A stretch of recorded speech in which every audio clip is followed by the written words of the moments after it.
Narodowy Bank Polski opublikował najnowsze dane o cenach transakcyjnych mieszkań na rynku pierwotnym i wtórnym i ja dzisiaj Wam pokażę, co wynika z tego raportu. Wyjaśnię, co oznacza ten wykres danych hedonicznych, co w ogóle oznacza to pojęcie i w związku z tym też dowiemy się, jaka może czekać nas przyszłość na rynku nieruchomości. Zanim jednak przejdę do tych danych, to dwie najważniejsze informacje.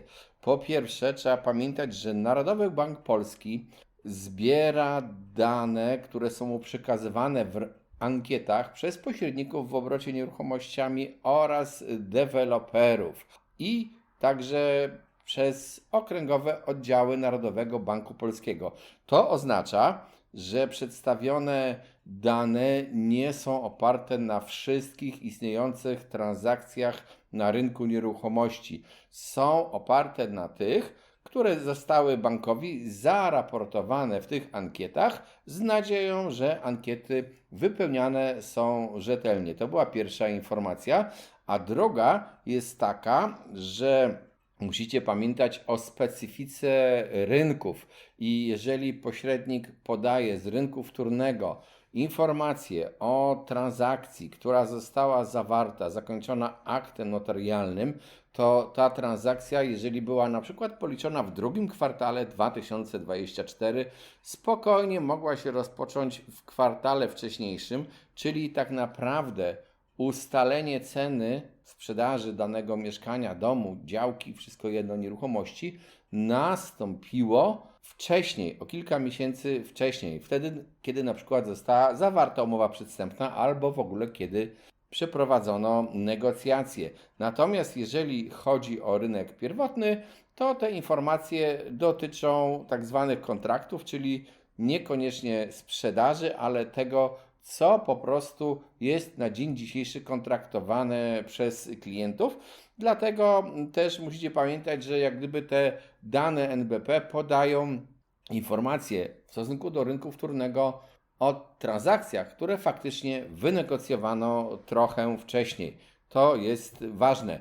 No i też powiem Wam, że przedstawię w tym filmie wiele różnych wykresów, ale jeżeli chcecie zobaczyć je w formie bardziej statycznej, a może nawet z tabelami danych, to wejdźcie na naszą stronę symen24.pl, gdzie właśnie te dane będą. Link w komentarzu przypiętym oraz w opisie tego filmu. Ponadto oczywiście zachęcam do subskrybowania kanału, do pisania nam w komentarzach propozycji nowych tematów oraz swoich opinii o rynku nieruchomości. A jeżeli zechcecie wspierać nas, to nam będzie miło, a Wy dostaniecie dodatkowe treści pokazane na playliście dla wspierających. Przejdźmy zatem do wykresów. I jak powiedziałem, ten pierwszy wykres to jest zmiana indeksów hedonicznych cen mieszkań. Co to w ogóle oznacza? O co w tym chodzi? Bo to może być bardzo tajemnicze pojęcie, co to jest indeks hedoniczny.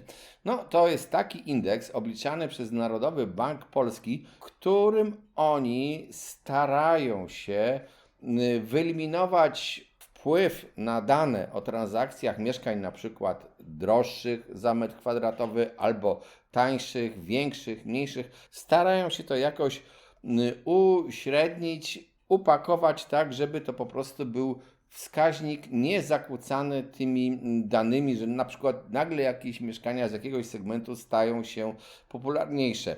To odróżnia ten wskaźnik od liczenia cen takich transakcyjnych, średnich, arytmetycznych, czy też liczenia mediany. I co widzimy na tym wykresie? No, widzimy po pierwsze, że to dla poszczególnych miast mamy zmiany policzone kwartał do kwartału, te zielonym kolorem, a te drugie zmiany to są rok do roku. I można zauważyć nawet w Bydgoszczy ceny kwartał do kwartału według wskaźnika tego hedonicznego ceny spadły o 1,2%. W innych miastach rosły, ale malutko. Spójrzmy w Łodzi właściwie, cóż to jest przyrost 0,2%. W takich miastach jak Warszawa 2,3%, 7,1% w Krakowie, a w tych fioletowych widzimy, że w Krakowie 28,8%, rok do roku procent ceny urosły. No, można powiedzieć 7,1 przez 2,8, no to jest 1/4 prawie, czyli taki przyrost równomierny, ale spójrzmy się na inne miasta. Szczecin w ciągu roku 16,2%, ale w ostatnim kwartale tylko 1,9%. I tak to wygląda w pozostałych miastach. Widać z tego wykresu, że po prostu przyrost cen nieruchomości spowolnił. Przypominam jeszcze raz, że to jest wykres taki hedoniczny, czyli że jeżeli widzieliście gdzieś jakieś inne dane podawane, na przykład odnoszone do cen transakcyjnych, to możecie zobaczyć troszeczkę inne wartości, nie ma się temu co dziwić. Kolejny wykres pokazuje nam upusty, czyli różnicę między ceną ofertową a ceną transakcyjną za 1 m2. Na tym wykresie widzicie te różnice dla Warszawy i nie obrażajcie się, że ja pokazuję dla Warszawy, no po prostu robię to dlatego, że jest to największy rynek i tutaj jak gdyby te uśrednienie, liczenie średnich jest najłatwiejsze i jest obciążone jak najmniejszym błędem w porównaniu do mniejszych rynków, gdzie jakaś tam jednostkowa transakcja może go trochę zakłócać. Ale też po prostu nie ma sensu zbytnio pokazywać tego dla innych miast, bo ten wykres jest bardzo podobny. I jeżeli się przyjrzycie, wykres liczony jest od trzeciego kwartału 2006 roku, gdzie był nagły wzrost upustów, bo był zastój, a potem jak w dół spadło, to oznacza, że jeżeli upusty spadają, to znaczy, że nagle zrobił się ruch na rynku nieruchomości i ludzie chcieli te nieruchomości bardzo, bardzo kupować. No i potem mamy taki okres, który trwa do mniej więcej końca 2013 roku, gdzie takim zygzakiem, ale te upusty stopniowo rosną. Wiadomo Wam pewnie i pamiętacie, że po kryzysie Lehman Brothers w ogóle zastój na cenach nieruchomości się zrobił. No i potem mamy taki czas, kiedy upusty spadają, ale jednocześnie, zaraz zobaczycie za chwilę na wykresach indeksów cen, wtedy właśnie ceny rosły, bo ruch był duży. No i teraz ostatnimi czasy znów te upusty mocno zaczęły rosnąć i osiągnęły wysokość w ostatnim kwartale około 19%. Tyle można teoretycznie uhandlować pomiędzy ceną ofertową a ceną transakcyjną w Warszawie. 19% to ogromne pole do negocjacji i to pokazuje po prostu, że strona ta popytowa staje się mocniejsza, a ta podażowa musi po prostu czekać na łaskawego nabywcę. Przy okazji pokażę Wam również ceny ofertowe i transakcyjne w innych miastach. W drugim kwartale tego roku, jeżeli sobie to porównacie, no to zobaczycie, jakie są kwoty w tej tabeli, jak to wygląda.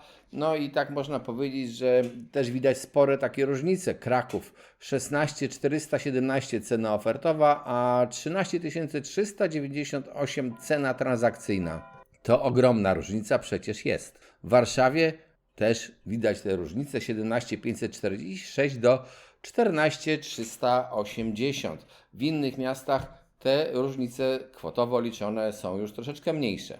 To wszystko, co do tej pory mówiłem, dotyczyło rynku wtórnego, a spójrzmy się, jak to wygląda na rynku pierwotnym. I na rynku pierwotnym zacznijmy patrzeć się najpierw na ceny ofertowe. No, widać, że powiedzmy w Opolu tam jakiś ogromny wyskok cen ofertowych, ale Opole, jak wspomniałem, to jest szczerze mówiąc małe miasto. Opolanie, nie obrażajcie się na mnie. I tam, jeżeli jakiś deweloper nagle wystawi droższy jeden budynek, to już może to wstrząsnąć cenami na rynku. To jest zupełnie inna skala niż rynku w takich dużych miastach jak, nie wiem, Wrocław, Kraków czy na przykład ta Warszawa. Jeżeli spojrzymy się na Gdynię, no to widzimy nawet tam spadek, a w takich miastach jak Bydgoszcz, Białystok czy Poznań, no to w zasadzie te zmiany są kosmetyczne. Zresztą tak naprawdę to w Olsztynie również. Można powiedzieć, że te zmiany cen ofertowych są niewielkie, czyli można powiedzieć, że deweloperzy już widzą, i to zobaczycie na dalszych wykresach, już widzą, że nie można tak mocno naciskać strony popytowe. Jak to wygląda w transakcjach? No tutaj widzimy spadki w Rzeszowie, spadki w Bydgoszczy, żadna praktycznie zmiana w Opolu. Tam wielki wzrost cen ofertowych, ale jeżeli chodzi o transakcje, to praktycznie na tym samym poziomie, co wynika właśnie z samej wielkości miasta i wielkości podaży i takich rzeczy, o których powiedziałem troszeczkę wcześniej. Jeżeli spojrzymy na ceny transakcyjne mieszkań na rynku wtórnym i tutaj widzicie takie porównanie. Linia zielona Szczecin, ta na dole niebieska to Warszawa, a w środku są indeksy dla 7 i 10 wybranych miast, największych miast przez NBP. No widać tak naprawdę, że ten Szczecin nawet można powiedzieć drożał znacznie mocniej niż Warszawa. Indeks jest zrobiony w ten sposób, że 100 to jest średnia z 4 kwartałów 2015 roku i do tej średniej odnosimy indeks. Jeżeli indeks jest powyżej 100, to znaczy, że te ceny są wyższe. Jeżeli jest poniżej 100, to znaczy, że te ceny są niższe. Indeks nie uwzględnia inflacji, jest to liczone po prostu w cenach nominalnych. Na stronie symen24.pl znajdziecie wykresy dla kilkunastu największych miast Polski. Nie będę ich tutaj Wam prezentował w tym filmie, no dlatego po prostu, że one posuwają się mniej więcej tak samo, chociaż widać w niektórych miastach spadki, a tam możecie sobie zajrzeć. Natomiast porównajmy sobie ceny transakcyjne na rynku wtórnym w drugim kwartale 2024. I jak widzimy, te poziomy pomiędzy miastami się różnią. Warszawa gdzieś zdecydowanie na czele, praktycznie prawie tak samo jak była stolica, czyli Kraków. W miastach mniejszych, w Bydgoszczy, to te ceny powiedziałbym prawie połowa tego, co w Warszawie. Tak samo wygląda to w Zielonej Górze. Czyli widzimy, że Polska jest jak gdyby podzielona i te większe miasta, szczególnie te miasta, do których ludzie przybywają z jakiegoś powodu, mają wyższe ceny. To specjalnie nie dziwi. Po prostu tam jest praca, tam ludzie chcą przyjeżdżać, tam chcą mieszkać w związku z tym, dlatego tam też parcie na te mieszkania jest znacząco większe. No, większym miastem jest też Łódź, ale ceny w Łodzi ciągle są dosyć niskie. Pamiętając o tych cenach, o których mówiłem, warto też porównać, jak zmieniły się ceny, jak wzrosły indeksy w poszczególnych miastach. I tutaj zobaczcie, Warszawa, która ma najwyższe ceny, ale wcale nie należy do miast, których ten indeks zmian cen transakcyjnych wzrósł najbardziej. Raczej jest wśród tych miast, gdzie zmiana cen porównywana, jak powiedziałem, rok 2015 to jest 100%, była najmniejsza, czy też jedna z najmniejszych. A ta Zielona Góra, o której mówiłem przed chwilą, że mieszkania są tanie, to indeks wzrostu cen jest tam największy. I to jest różnica. W Zielonej Górze 247% indeks, a w Warszawie 205%. To już jest spora różnica, co pokazuje, że na przykład jeżeli kupiłeś mieszkanie w uproszczeniu dużym w Zielonej Górze, to jego wartość w ciągu ostatnich 9 lat wzrosła znacznie mocniej niż tego mieszkania, które byś mógł kupić w Warszawie.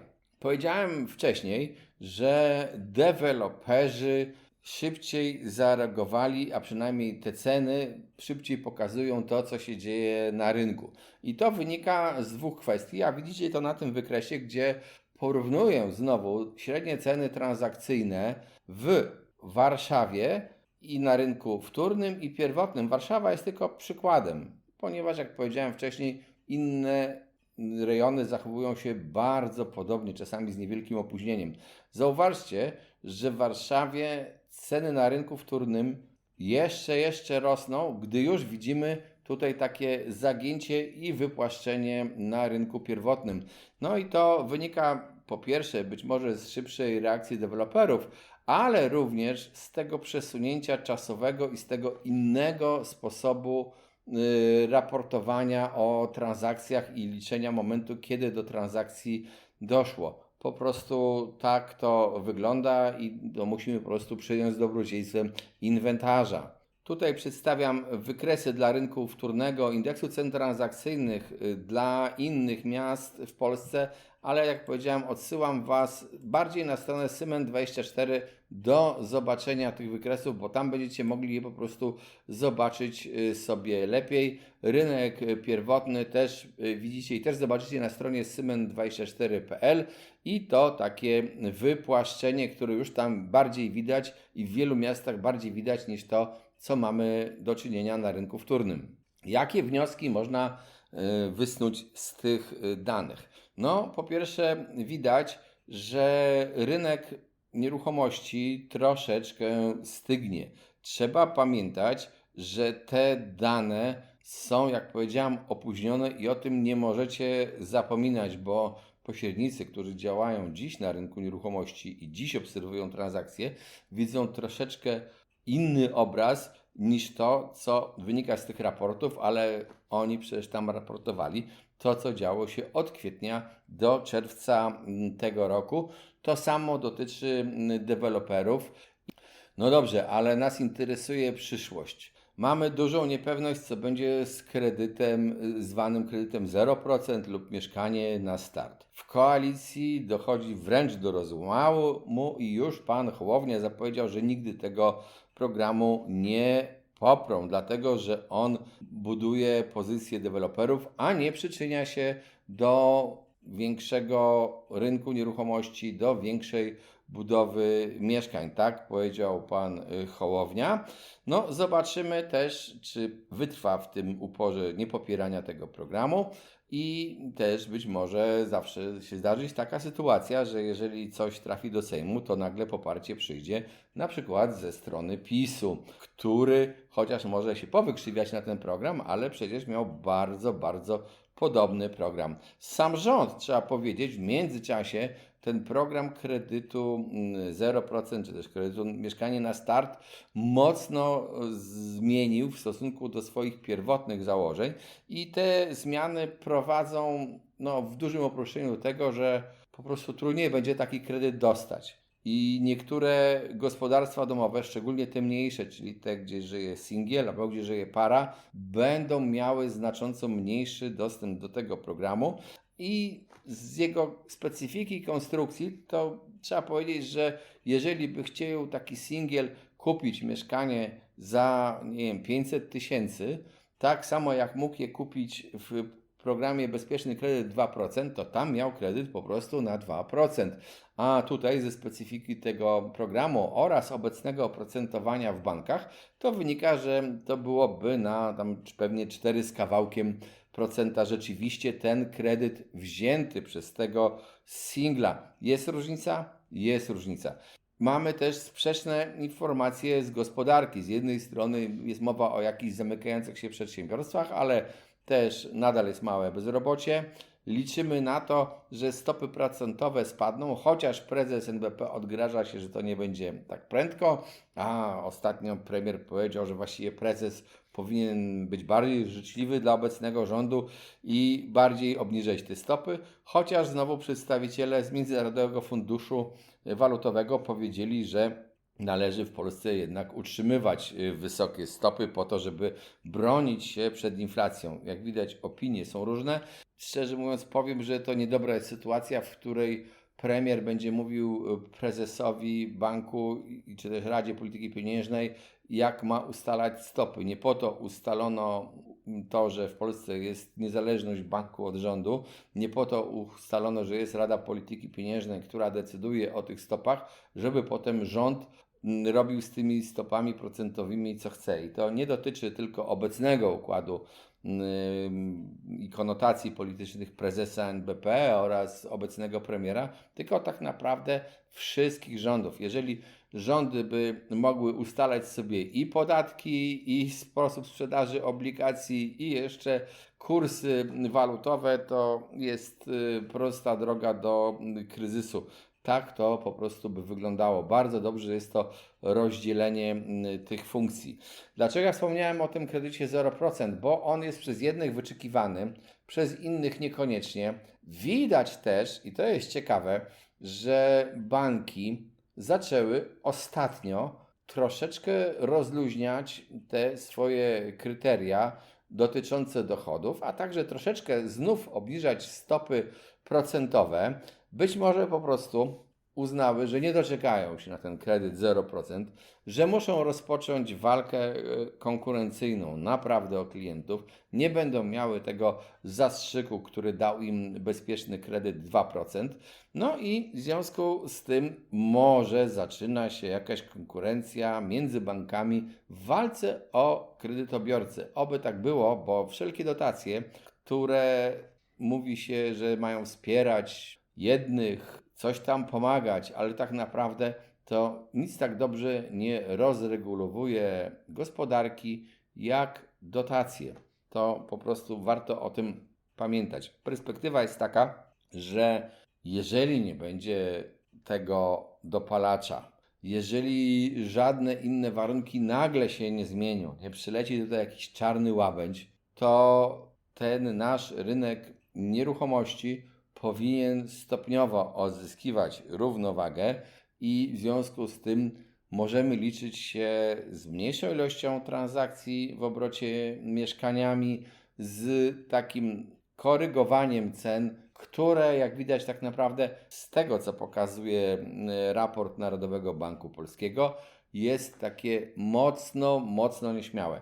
Ale można się spodziewać, że jeżeli nic się nie zmieni, nie będzie tylko kredytu, nie będzie tych czarnych łabędzi, nie będzie jakichś białych łabędzi, to ułożymy się wreszcie w dawno oczekiwaną korektę tego rynku nieruchomości. Nie spodziewałbym się, jeżeli nic się nie wydarzy, podkreślam, złego, na przykład nie spadnie kometa jakaś na Polskę, to nie spodziewałbym się, żeby miała pęknąć bańka, jak to niektórzy mówią, bo tak naprawdę na rynku nieruchomości w Polsce, na rynku mieszkaniowym nadal jest sporo potrzeb i trudno mówić o tym, żeby istniała jakaś bańka. Ale też trzeba pamiętać, bo przypomnijcie sobie te wykresy, które Wam pokazywałem i różnice cen i różnice wzrostów, czyli zmian indeksów. I jeżeli sobie te dwa wykresy przypomnicie, zresztą tu pokażę Wam je jeszcze raz, to zobaczcie, najbardziej w Polsce procentowo rosły ceny w tych właśnie niedocenianych wartościowo nieruchomościach. Tam rosły ceny już mniej, ale też trzeba pamiętać, że napływ ludności nadal jest na te największe ośrodki i że ludzie wynoszą się z małych, z jeszcze mniejszych miejscowości, tych powiatowych, tych gmin. Wiele osób wynosi się za pracą do większych ośrodków i o tym trzeba pamiętać. To oznacza po prostu, że na rynku nieruchomości również liczy się lokalność i że te poszczególne miejscowości nie będą wszystkie rozwijały się w tym samym tempie. Reasumując, jeżeli nie będzie nieszczęść czarnych i białych łabędzi, czeka nas jakaś spokojna korekta cen na rynku nieruchomości.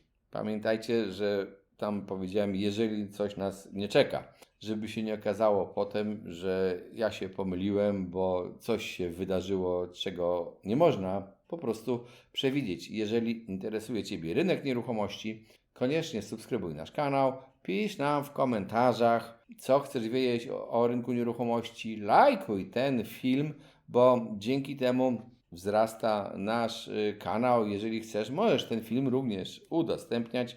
Przypominam, że na stronie symen24.pl znajdziesz te wykresy w formie statycznej, więc może warto tam zajrzeć. Link na dole. Cześć, trzymajcie się.